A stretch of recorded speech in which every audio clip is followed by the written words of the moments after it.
Yes, and for those of you who are new, I guess that's just Lauren. Critical Connections, we meet once a month on the third Thursday. You're welcome to join us in the future if you would like.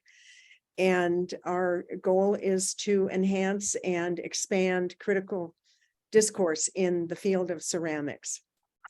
So, and I want to give a shout out and a big thank you to Kurt Benzel for his generous donation.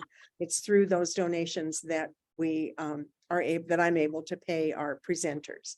So I sent you some background on Lauren, who works with Leslie Ferrin. And so as usual, I'm not going to spend a lot of time on an introduction, but please help me welcome Lauren. It's all yours.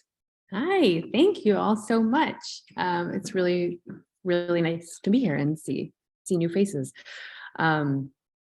I guess I will just dive in with some background about me as a writer, and then that leads into ceramics too.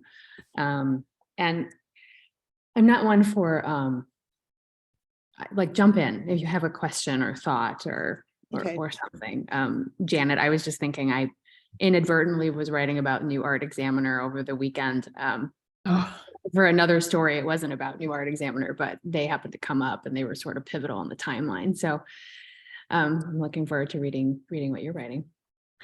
So I've been a writer for 30 years, almost 30 years, but there's a big chunk in the middle there where I stopped writing for a little while.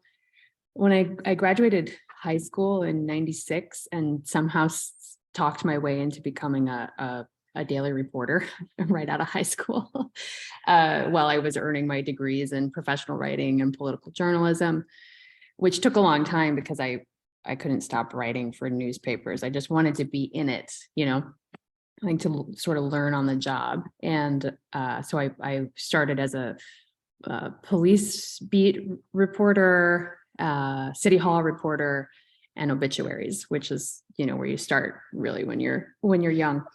I did that for about 5 years before I moved up to being copy editor at a daily newspaper.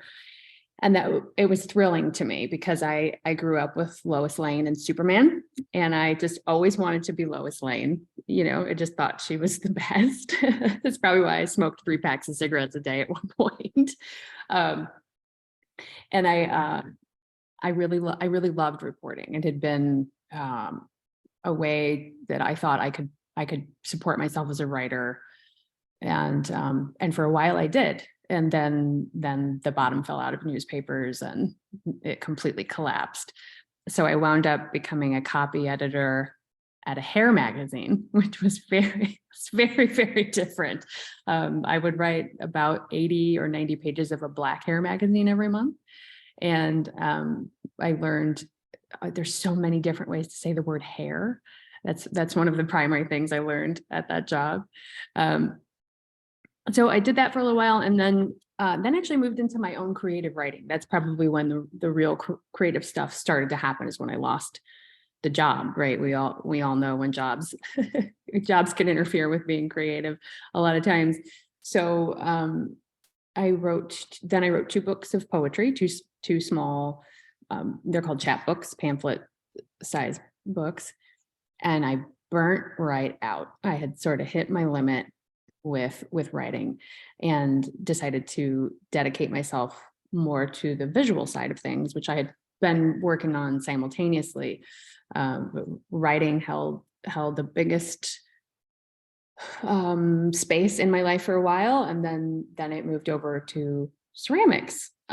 Interestingly enough, I am not a ceramic artist myself. I have messed around in ceramics, but when you start working at Will Street and then with Leslie right out of the gate, the bar is really high. So I've never really considered myself any substantial maker in ceramics, though it's fun.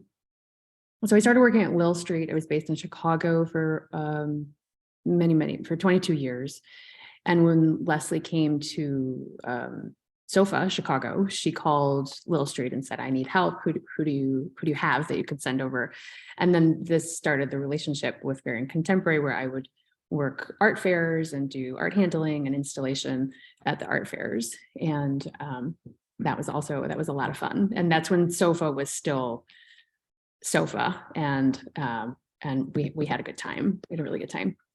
And I fell in love with Sergei's work and Chris Antiman's work. So when Leslie decided to not dedicate as much time to the fairs, she then helped me work with Candace Groot. Are any of you familiar with Candace and her collection? So I worked there for 5 years. But just before I started working there, I wrote Chris Antiman's Groot grant, and she had written that grant 9 times and didn't win the award. And then I wrote it for her and she won it. That was really exciting. Really exciting. I have spent some time doing that as well, writing for other artists, for their books and their statements and things like that. So a lot of my work as a writer, I consider myself sort of a translator between the larger world and the artist's studio, in one capacity as a writer, because the other side that I work on is in critical writing, which I think you received a link to a few of those sorts of things. So doing reviews and critical essays, book essays, and those sorts of things is what I'm really focusing on now, not so much grants or writing for other artists. And then the writing that we need to do in-house, which I find very rewarding and fulfilling when artists come and they're on the right track. Like, they know their train of thought, but it needs to be massaged into something that the public can understand. I really enjoy that kind of work, and I credit my time as a reporter for being able to do that and distill down what is necessary, get rid of what is extraneous, and make something really clear and decisive for people to read and understand. I know that you said that I would talk for 30 minutes and open to questions, but I'd kind of rather open for questions earlier, or just a dialogue, if that's okay, if anybody has anything they want to discuss or jump in or ask about. I'm curious to hear about your role with Leslie in the writing. I know when she first introduced me to you, about you, she said that you not only do some writing there, but you also help her with proofreading and editing and all of that kind of thing. So talk a little bit more about your position there and how that breaks out. Yeah, Leslie and I make a good back and forth team on things. So I can't even come close to her 40-year history, her embodied, embedded knowledge and wisdom about ceramics. So she's able to put things together in her mind in a way that I just don't have all that history, right? So she can really connect the dots in one way. And then we just sort of go back and forth on things. So she'll have an idea, bounce it off me, I'll write some things, then that makes her have another idea, and we'll go back and forth on things, depending on what it is. Sometimes, less often it's grant narratives, but there have been a few of those. Sometimes we write our artists, when artists like Sergei have an interview, a Q&A, he's much better speaking. So we'll talk to him about the questions and then write his answers, and he'll review them. But because he doesn't feel so confident writing in English, we will do that kind of work for Sergei. Let me think. The newsletters is probably the biggest part of my job, and sometimes we get really into the nitty gritty in our newsletters and take on a big educational component. So there's a lot of writing distillation. I think distillation is the word that's coming to mind a lot. Just sitting here thinking about it, a lot of distilling ideas and concepts down. Because I knew anybody who's worked with an artist knows that when they're out in the weeds on their own idea, it can be a lot to sort of sift through and help make sense for people. Mhm. So it's really collaborative, the relationship we have with both of us will take on the role of writer or editor, depending on the project, and then we'll just bounce things back and forth in that way. Yeah. Anyone else have questions? Because I can keep going. Yeah, I could keep going too, but I want this conversation to be Yeah. interesting to all of Back you. and forth, huh? Yeah. Anna, did you raise your hand? No, but Judy is. I didn't know if you could see her. Hi, Judy. Oh, Yeah. Hi. Nice to meet you, Lauren, and nice. Are you in front of? Are you in Leslie's gallery now? Because I see the plates behind you Yeah. are of what's his name in England? Scott. Paul Scott. Yeah. Oh, yeah, Paul Scott, right. Yeah. And I've So got even though on your Padre Cups website, next to me, and yeah. so even though your website says that you live in Detroit, you don't live in Detroit anymore? Oh, does my website still say that? Thanks. I need an editor. Okay, I was just a little confused. And you know, your role is and I mean this in a very in a friendly way. So don't take this wrong, I Okay. hope. But you know, when you work with a particular gallery, you act as a publicist in a way, and the word comes to mind that and I've read your writings and I'd like what you write, et cetera. But when you pigeonhole yourself, in a sense, working for Leslie, and we all love and admire her. She's an old friend of mine, and for many of us who have known her for years. And I think the gallery needs a publicist, and in order to promote the work, et cetera, et cetera. And so just for you personally, how do you draw the line between being a publicist and being a journalist or a critical writer? Sure. When you're also in that role of a gallery, a hire. Sure. Well, for starters, I don't write about when I write about something personally, I don't write about any of the artists that are in our stable. So that's just a baseline ethics housekeeping. As much as I would love to write about Christina Cordova or Sergei, I basically never can. So there's that. But yeah, that's for starters. PR writing is some of the simplest writing on the planet, I think. And it's very, very, very different than critical writing or any kind of investigative writing or journalism. You know, you have to be careful when I also write for a daily newspaper and write about the arts. You have to be kind of careful because that PR and journalism lines, they can intersect a lot. So you have to, even if I didn't do any work like this for the gallery, I'd still have to really be careful about that because most journalists have wound up in PR now because if for anyone who hasn't followed the state of journalism, it's still pretty abysmal. The Chicago Tribune is a prime example. It's been taken over by hedge fund vultures, and there's basically no reporters left in one of the most storied newspapers in the country. It's pretty shocking, and people are paid virtually nothing. You know, reporters do not make a lot of money, so they never have, but even less so now. But to answer your question, it's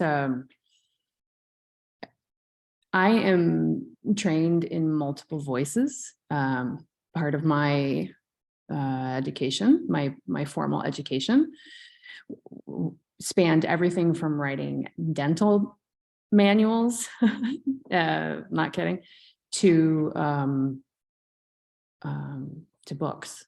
So, and book intros and essays. So adopting different voices and understanding the difference between the language that is used and the subtle messaging that happens in different formats is really, really important. But you have a good point. It's a tricky thing to navigate, because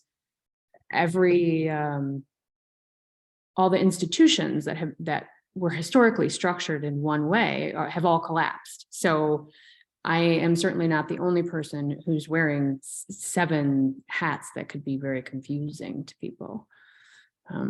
Yeah, it can be a challenge. No, I mean, just to carry it one step further, if you don't mind, Elaine, is that okay? Sure. A person like Santos, who's come up, this Republican House of Representatives, he got so far because no journalist, there weren't anybody from the New York Times, et cetera, that was really investigating, good investigative journalism, which we all respect so much. And without that, no one was looking under the covers of Santos's lies, et cetera. And so the role of journalists is incredibly important. And we at this critical forum that Elaine has so elegantly, beautifully maneuvered all these sessions now, we've always been, Elaine, you've always been focusing on those of us in the field who write as well as teach, and then so we wear multiple hats. And this is, I think Lauren is the first that's really a journalist or a writer that's coming from a gallery that actually, and so it's a very interesting subject to talk about, because I remember when Garth Clark was here in New York and his gallery, and I'm sure I'm sure Janet remembers too, you would walk into the gallery and Mark and they'd always give you the cell, because they're gallerists and that's their business and you want them. So all their copy was about selling the work, not necessarily, and even the catalogs that they wrote for the artists were all about not so critical as it was, well, informational. And I think that that's very important writing, because I have a library filled with catalogs that are coming from galleries. And it's a very important issue. And what you're doing, Lauren, in presenting Paul Scott's work or whoever, you must write copy for the catalogs that Leslie puts out from the gallery, right? Yeah, and that's what I mean by different voices. So that type of writing and that type of publication would be much more informational, Right. and contextual. But it's not critical writing. It's not critical writing. Right. No, it's not critical writing. I have a lot of strong opinions about what critical writing should be now, and I push back pretty hard against some sort of, I guess, old school ideas about what critical writing is, and I have a lot of very strong ideas about what critique should and shouldn't be at the university level, because well, there's a lot of reasons that I have some of the strong opinions that I have, but you are correct in saying that a lot of galleries are just worried about selling work. When you have a New York City gallery, and the finance part is one of my favorite things to talk about, because nobody does. It's the big, elephant in the room for the art world, and that's all the smoke and mirrors. But when you have $20,000 overhead every month, all you can do is worry about selling the work. That's it. That's all you can worry about. When you have not $20,000 overhead, like we do here at Ferrin, we have a much smaller nut every month than any of the galleries in New York City. Right. That allows us to be a little more expansive in how we approach, really everything that we do. And so, to your point, there are people who are confused about what we do sometimes, because we spend a lot of time working on education and development. And Leslie herself and sort of the It's core of the It's a gallery. vital role. It's definitely a vital role that you play to educate the public. But Janet Koplos, for example, who's in our audience, is she's a critical writer in that she's an outside observer, not connected with any gallery, and therefore is independent. And when she writes, Janet, if you don't mind, I've always enjoyed, seeing what other, critical voice you've come up with, because it gives an alternative point of view. It's not a cell. It's about education, yes, but it's also a point of view that you can lap onto. And one of the things, Elaine, would be very interesting to dissect these various roles that we have as writers. When I write a review, when I'm outside independent writing a review, it's much different than when an artist asks me to write a catalog for them. It's entirely different mindset. And Lauren, you have to wear many hats in what you're saying. And yet the role is a vital one. And Leslie is one of the few galleries that really puts out top-rate publications and information. So you play a critical role, that's for sure. But you're not independent when you write for Leslie, only in your outside work. Correct. And that's why I don't write about any of the artists. But you do their catalogs, right? You write things for the public to understand the work. Sure. Yeah. Right. Janet had a question or comment. Yeah, I'd just like to make a tiny distinction here, and that's that critical writing doesn't have to be negative. Right. And when I taught a critical writing class at the college level, one of our sessions was always devoted to press releases from galleries, because I actually have found some of the best work that I would call critical writing in the sense of analysis, in the sense of helping you to understand what the issues of the work are, has come out of the galleries. So, sometimes it's just schlock, but sometimes it's not. Sometimes it's really good. And I would call it critical writing, even though it's not coming from the independent or negative side. Right. Right. Yeah, I'm with you. I'm absolutely with you on that. And this is one of my pushbacks on critical writing and criticality. I'm probably going to ruffle some of your feathers now, but that's kind of what I do. The Yale-based model of aggression at all costs has devoured our educational institutions. There are people in fistfights in their studios. There are people, I can't even tell you how many MFA students are suicidal all the time. And this is not my opinion. This is research. I can send you all of the links and podcasts and everything about it. So this critical lens, this criticality, has turned into who gets to win by being the biggest bitch. And it's really done a number on people's thinking. It has reduced thinking to just combat zones. So I have a really strong personal opinion that has been formed out of this 30 years of writing that I've done in various capacities, that the negative opinion is the easiest opinion. It's really easy to be negative. It's really, really, really easy to be negative. To be contextual, to have a point of view that is substantial and based in a history or based in rigor is much more difficult. And it is especially difficult for writers who are being squeezed on all sides. And, if you have 7 writing deadlines a week and and everybody's paying you, $75 or $150 for everything that you do, people start cutting corners. And that's where we're at with journalism.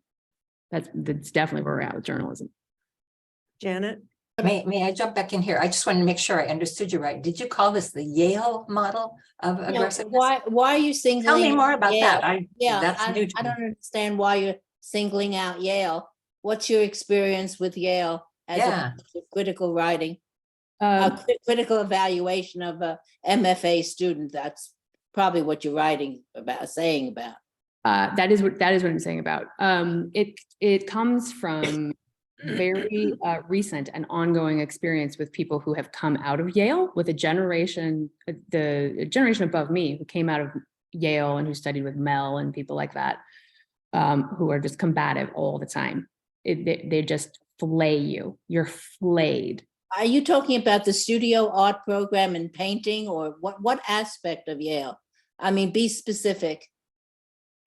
Yeah, yes, I'm talking about like this, the studio program, which is where, where artists and thinkers are being formed. So, and is this what you hear, or you've noted, or have you hearing it hearsay or firsthand? We're not going to get into the specific. No, I mean, I teach at NYU. I mean, I I've had students from Yale. I know what you're talking about, but I just don't know for sure what you're pinpointing and saying.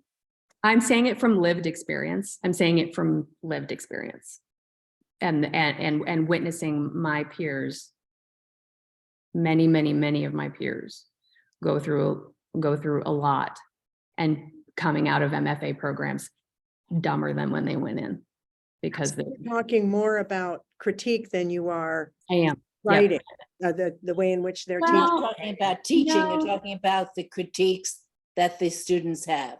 I'm talking about critique. I am casting a broad net over critique here, a broad net, and I pull writing into it, because MFA students have to write.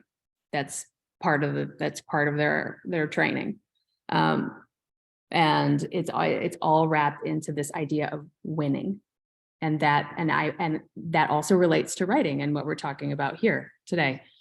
So yeah, the studio programs do train people to write. I'm not going to comment on how well they do that. That's a different story. But the manner in which people think about critique has turned into a combat zone, and that's what a lot and it appears in people's writing as well. Other questions? Hi, it's Josephine. Can you hear me? Yes. Hi. I don't know if you know Elaine's research work, but I thought it might be interesting, Elaine, if you could revisit and summarize, as I vaguely understand and remember your description of your, was it a dissertation? When you were looking at reviews, and I guess one could say critical writing, you actually diagrammed out. I remember your screen. How much was informational? How much what? Can you just talk about that again a little more? Because I think it might be really very interestingly to what Lauren is talking about. Yeah, thank you, Joe. I am a retired university professor in ceramics and department head. And then I edited and published Ceramics Art and Perception and Ceramics Technical. And I want to divert from your question just a minute, Joe, and then I'll get back to it. But one of the things that I did when I took over Ceramics Art and Perception, first I created a larger chasm between the two publications, so that there wasn't, people had the impression that everything that didn't fit in art and perception went in technical, so they weren't really. And I traveled a lot with Janet Mansfield, and I would see her walk up to an artist and say, "We need an article on your work." And that artist would be thrilled, but would be like a deer in the headlights. Like, what do I do now? Right. And so the first change that I made in the publication was that I never went through the artist. and several people who are here would write for me. But I would, if it was a New York, or at the time Janet was in Minneapolis, and I saw an exhibition in Minneapolis that I wanted a review of, I would contact the writer. So in many often, the artist didn't even know they were going to be in there. So that distance to me was really important. And I think it changed the publication quite a bit. I did have one case in which a wife with a different name wrote about her husband, and I didn't know that it was that they were married. And I published it and then found out, and I was like, oops. Oh, no. That wasn't what I was looking for, and and anyway, so now I'll go to what Joe is talking about. After I sold the magazines back to Australia, to the Mansfields, then I went back to school and earned an MA in English. And I did my thesis as a comparative analysis of contemporary ceramics criticism and contemporary fine art criticism. And I was fortunate, I did it at the University of Wyoming, which has a theoretical based English department, but no one there who was versed in contemporary craft writing at all. So Glenn Adamson served on my committee, for which I was quite honored. Yeah. And my approach was to read reviews. I used Art in America. I used Ceramics, Art and Perception for specifically ceramics. I used Sculpture Magazine, Art Forum. Art Forum had 45 reviews every month. So it's just a vast storehouse. And I quantified the writing. So I went through, they look like someone threw confetti all over the page when I was finished, because I had a bunch of magic markers, and I would say, okay, this is biography. I would mark that green or whatever. It was either, oh, there's a chopper taking off here. And so I ended up with 14 different categories that I felt were being written. And then I did spreadsheets and quantified all of that and compared the percentages in certain areas. And then I think what Joe is talking about is that I divided it into subjective and objective qualities. So the objective qualities were the description of the work, the author's quotes, the biography of the author, all of that stuff that's really easy to write. And then the subjective were the analytical and all of those things that may have or may not have been judgmental, and not meaning negatively or positively, but I actually broke those down also. And what was interesting was, to me anyway, then I took that all into a qualitative analysis for the end of my thesis. And what was interesting to me was that there was very little difference in the writing in when I picked it as a review. Now you can find a lot of bad writing in ceramics and a lot of stuff that isn't critical writing. But when it was an independent review, such as Janet writes, there wasn't any really much difference. In fact, when it came to, and this is something that I would hear often, that ceramics writers depend on the technical, all of the processes. And I found that there was even a little more in the fine art area than there was in ceramics. And leaving me to realize that you don't have to know how it's made in order to write about it, any more than you need to know how a print is made or etc. Right. And so it was a surprise at the end. And the one big difference was that there, as I said, I did it 90 96 articles, reviews, 48 in each category. And I found that that it was much easier to find a review in fine art than it was in ceramics. So I had to go back 10 years to get enough reviews in ceramics, even though maybe once a month there would be one in Art Forum or Sculpture Magazine that was a clay artist. So it was an interesting study. And actually this group grew out of my thesis because I was defending right at the beginning of COVID. So I had to defend online. So I invited a lot of people from around the world who are interested in critical discourse. And we had about 25 or 30 people come to my defense. And then about a week later, I started getting emails saying, let's keep this conversation going. And then people started with Linda Lighton, and then others in the group just started giving me money. I don't pay myself, but giving me money to keep it going. So this forum is now in May will be 3 years old. Can you believe that? I can't believe it. Yeah, because I defended in April and then we started at the middle of May. So that's a little bit about what Joe is talking about. And I have some PDFs that I can send you that break those down a little bit.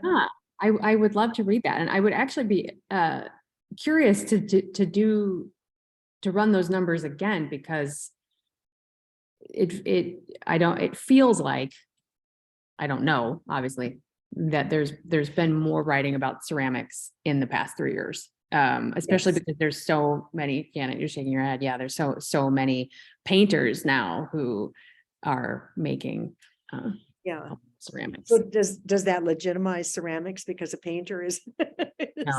No, it doesn't. And I am a painter, and my MFA is in painting. And but I spent a lot of time in the ceramics department at Cranbrook because it was so nicer. It was so much nicer over there. And the conversations were so different, and the conversations were also very familiar. I had such a background in ceramics by the time I went to Cranbrook, even though I had been a painter for years too. But no, I laugh when I go into a lot of galleries now, and there's some sort of thick, sloppy work in the corner, but the paint, it's from some of my friends too, who have decided they want to jump into ceramics. But I don't think it legitimizes it, but I think it helps. I think it helps. It has blurred the lines a little bit more. But then also, bottom line, what I found was that I found the most interesting and I would say educational writing was that writing that was at least 50% in the subjective area. So the writer is not depending upon all those objective things that are easy to find, but they're spending half of their writing analyzing the work and informing the reader and possibly the artist sometimes. Well, I do think that operating from the subjective and operating from the eye and writing from basically laying out where you're coming from is an anti-racist practice. And I think it's extremely vital for our field going forward. There are a generation of people in their 20s who understand that objectivity is a little bit of it basically doesn't exist. There are facts, right, and even those are up for debate. Not to get into the whole like truthiness stuff. My committee made me footnote the word objective. Well, say that, basically, as they should. And to me, it's a tool. It's a vehicle toward the subjective. Mm-hmm. So I'm going to quit talking, and Diane has her hand up here. Diane. Diane is with the Renwick. You might know her. And I used Hi. to live right next to Cranbrook, so I'm glad you had that experience. But thanks for being here. And I wanted to pick up on a phrase you used about the state of journalism, and we're all aware of shifting landscape. But I wonder if you could speak more to, the role of algorithms, the searching for audience. I've met with some like Pulitzer Prize winning writers in the Washington area, like Philip Kennicott. And when he and others look at the algorithm of who's getting through an article that he's written, so few even make it down a third. And these are new tools to measure. And there was a comment in the chat about negativity breeds, those like as a magnet to draw people. So I'm just wondering about that competition with podcasts, just how you find audience, how you react to the changing landscape in your writing. I feel dizzy. I feel dizzy just from the question. It's really challenging. I think I would go insane if I was looking at my stats like that all the time. But that is the sort of the benefit of being, I'm a goon for hire. I don't write on anybody's masthead. Necessarily, and that lets me stay out of a certain amount of the fray, but it prevents me from really shaping anything.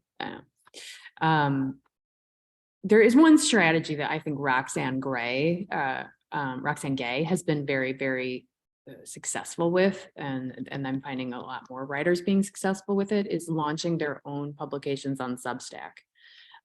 If you haven't looked into Substack yet, I recommend it. Hers is one of my favorites to read, and she's gone so far as to become her own publisher, independent publisher too. So she's now got a book publishing.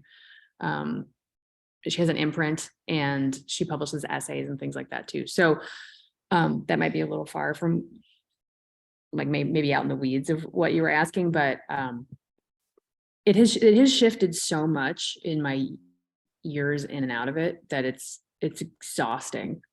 It's exhausting. When I started as a stringer or a correspondent, you could make up to $20 per column inch, and you were paid by column inch. Now, as a freelancer for a very decorated newspaper, I make $75 a story. That's it. Doesn't matter if it's 500 words or 1,200 words. It doesn't matter if I spend 5 days on it or 4 hours.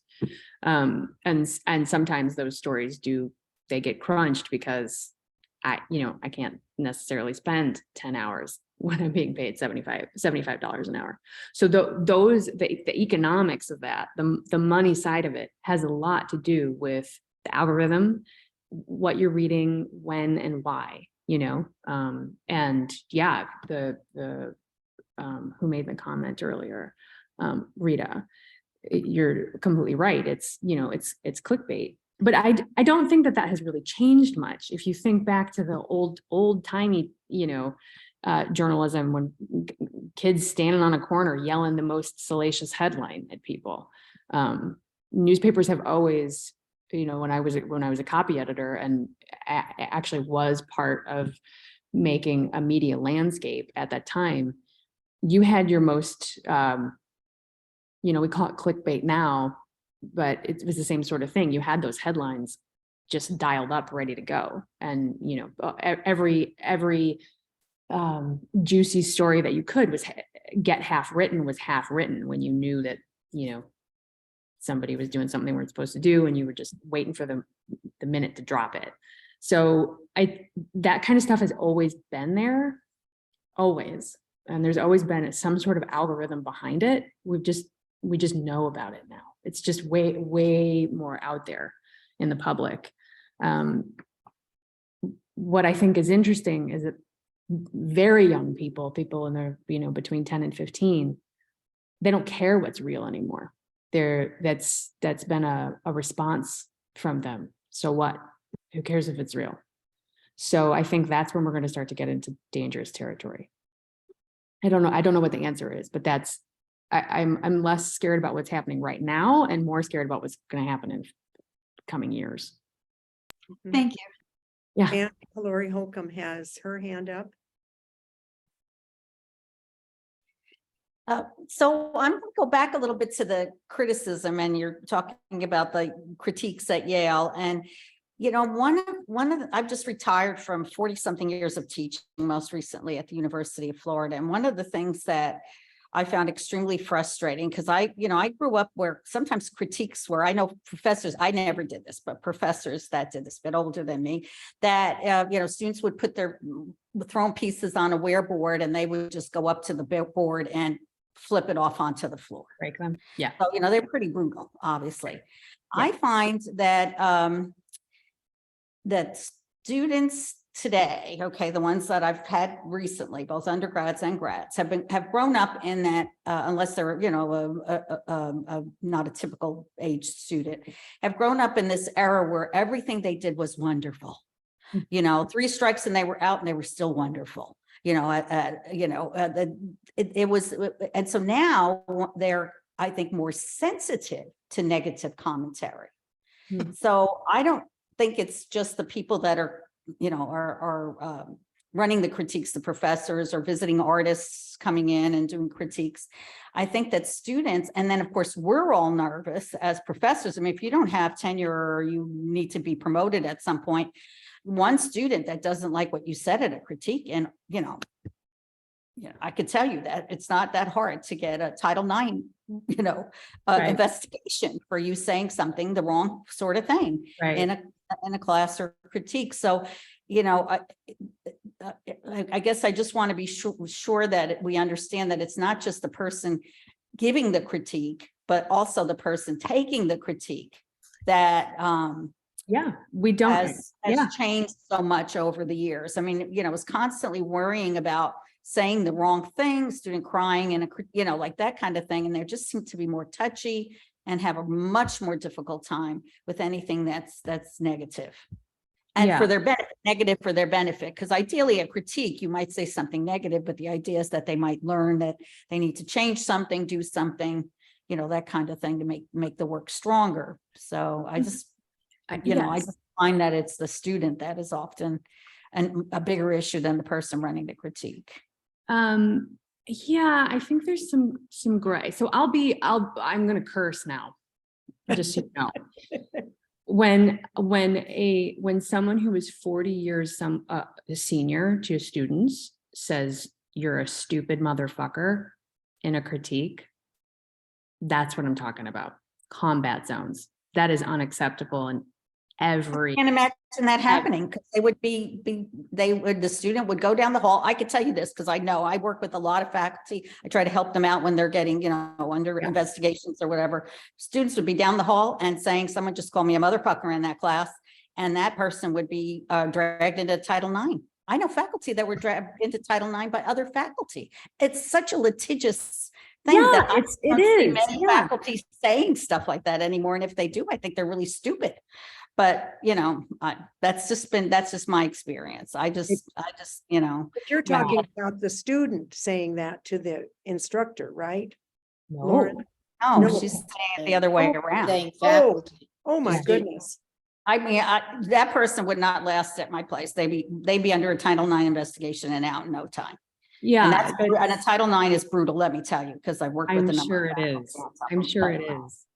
But And, the tension that we all feel around this topic is part of it. That's true. Yes. And Yes. it's influencing the landscape in every way. So each one of us, each one of these our little panels here has a different perspective on what's gone wrong. It's the students, they're too sensitive. It's the teachers, they're too it's the institutions, it's this. And I think it's all of it. It's all wrapped up into one strange Mobius strip, right? Just like the algorithm and just like newspapers, right? Somehow we've gotten here and none of us can pinpoint how we got to wherever it is we are and where we're going next, right? Yes. Hi, Joe. Joe, you're muted. Joe, I'm sorry. it keeps connecting to my phone, so I have to disconnect it. Thank you, Lauren, for coming today and participating and being sincere and level-minded. I just wanted to say, well, two things. One is, I know that the word negativity or negative criticism has come up, but the way that I was taught in my MFA program during critiques, it was considered constructive criticism.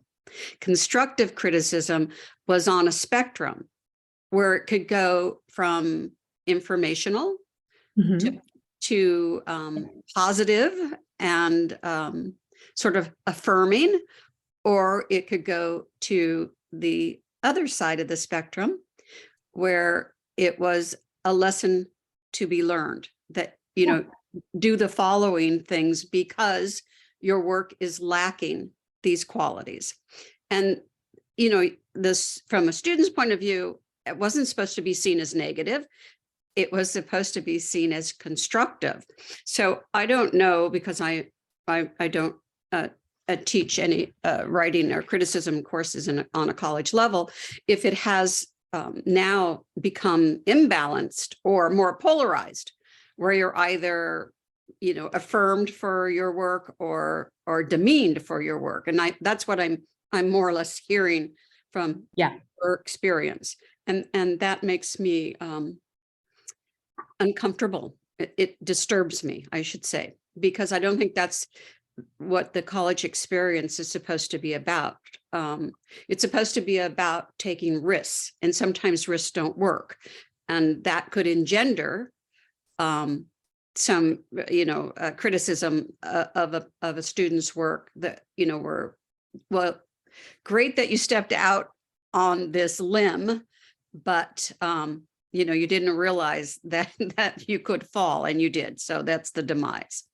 But and then the second thing I just wanted to ask you quickly, because this has been on my mind since I listened to an NPR you know, story about Chat GPT, the new AI bot. And they during the story they ran you know, an example of asking the AI, the artificial intelligence, to write a promo for the program. And then the narrator of the program compared it to her writing and said, I thought that was, she said, I thought the AI did a very poor job. But she said also that how many people would even recognize whether that was well written or not.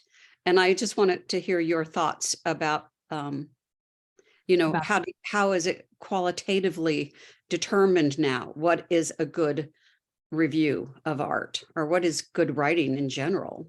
That's an excellent question. And I think it ties into what you were also saying with critique, that we, not we here, but we collectively have lost the thread on a lot of what we're talking about here in this session, from how we a language or parameters around critique in the studio to a language and parameters for critical writing or just good writing, or let's say even coherent writing, right? Most young people today, from what I understand, I do teach, but I'm not tenured. I'm like float in and out of places.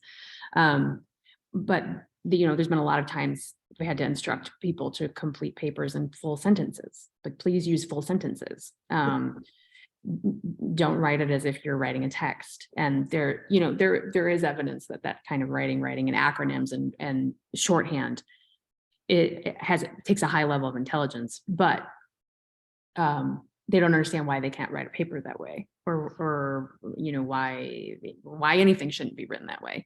I'm not really sure I have an argument like, you know, against it really. But Chat GPT, I think is going to learn really, really quickly. And there are already, I also heard on NPR, a lot of professors who are embracing it and requiring that their students use it in the classroom to write their first drafts. with GTP, and then GPT, and then they are supposed to edit the chat work and turn it into their own paper. But the first draft is written by AI. So I don't think we're not going to get away from it. We're not going to get away from it. Because the algorithm is pulling from everything across the internet that has been poorly written. I don't know, maybe it'll eat itself alive. Maybe it'll just become so bad it'll be it'll be totally incomprehensible, and it'll just turn into a joke, like those art. If you ever seen Artie Bullock's, it's a statement generator, and it's just like art speak nonsense, and it's very, very funny. But it's supposed to be funny. It's not supposed to take the place of any kind of actual writing. So the chat GTP, it alarms me a little bit, but I've kind of gotten to this place. I'm 45. I've taught people how to use the internet in the 90s when it was becoming a thing for AmeriCorps. That was my job at AmeriCorps, was to teach people how to use email. And not as thrilling as when going to some foreign country, doing something really exciting. I was in a library teaching people how to use email. But anyway, so much technology has just collapsed and fallen flat on its face that we thought it was going to completely revolutionize everything. And we're moving so quickly that I don't know how worried I feel about it. I'm curious how worried you all feel about it. If you've even thought about it yet. I think it's just a tool, you just have to find out how to use it for your own benefit. I see it now also in the university, how students or design students use it and bring it as their work. But then, you start talking about it and it's just the first draft. And so I'm not that worried about it. I think we just have to learn how to use it for our own benefit. And yes, always there are bad people that can use it bad. But I think it's exciting. There's a lot of opportunities. It's just another tool. It's another tool. I sort of feel that way too. I mean, throughout time, people have lost their minds when there's a new technology. The Gutenberg press made everybody, scream that it was the devil. And here we are with newspapers that maybe are the devil now. It's a tool. It's a tool. We'll see how people use it. I want to go back just briefly to the how to be negative or being negative in critical writing. And Peter Sheldahl was one of the writers whose work I analyzed, and it was a review he did of a Richard Serra show. And years ago, I read the book, The 1 Minute Manager, and it really helped my critique because I could sandwich negative criticism between positive comments, which is what that's all about, even though it's a little business book. And that's what he did with Sarah's work. It was just brilliantly written, I thought. Here he took this, excuse me, this highly successful artist's work, and he tore it apart in one sentence and then talked about its brilliance and how great he was, and then maybe even went back to a negative comment. And I remember when I was chair, I had to tell a faculty member that a student had complained that he was too touchy-feely, and I used that on him. I told him how valuable he was to the department. I told him this behavior had to stop. Ended with telling him how much I appreciated him as a colleague. He walked out thanking me. And it's so good in critique too. You don't have to throw the work on the floor. You don't have to slam somebody. There's always something good to say about it. And it's as much about approach as it is about anything else. Well, and you really hit it on the head there. To me, it is the approach. And I'm someone who has managed teams of 65 of people from all ages, from 18 to 70. And every single person, when you have to give them performance review, Mhm. That's the method they teach, is the sandwich method. And it works just about every single time.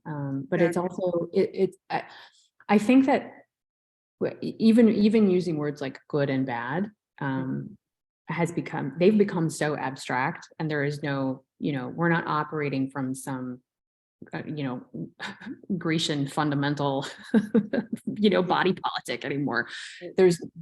So people have to become much clearer in their writing and much more concise in what they mean if they want to illustrate or suggest that something is bad. Mhm. They have to show, not tell. And that's what a lot of writers don't often grasp, is the showing, does- not telling. yeah. It does take confidence too in Yeah. one's viewpoint. Yeah. And you have to be willing to be wrong. You have to be right. willing to be wrong. And to then be what I criticized. Yeah. love about Peter is not only was he willing to be wrong. I didn't know him personally, but I felt like I did because I love his work so much. Yeah. He was always willing to be wrong, and he was always a little bit sandwichy with himself too. He would have his reviews where he would sort of just give a little barb back to himself, and it made him relatable and real, and not I would never think of Peter's writing as ivory tower writing. No, it was never esoteric or, Right. yeah, no, I thought so too. We're out of time here. And I'm supposed to go over and schmooze with legislators now at the at the Capitol. I'm in Cheyenne. As a member of our local community college board of trustees, I'm down here in Cheyenne. Anyway, I also want to thank Diane Charnoff for her generous donation to Critical Connections. It was awfully nice of her, and any of you who have, it's great. And thank you so much, Lauren. Yeah. Levato Coyne. Levato, did I say that right? He did. Yep. Okay. And you have more information on her if anyone is interested in contacting her. I have her email, and I think that's okay to share, right, Yes. Lauren? Yeah, please. I'd love to be in touch with all of you. It's been wonderful. Thank you very much. And I want to thank Leslie for bringing you to my attention. That's great. Yeah. So thank you all, everyone, again for coming. And we will not meet in March because it's right in the middle of NCECA. So I hope to see a lot of you at NCECA. And you're shaking your head, Janet. I'm so sorry. Yeah.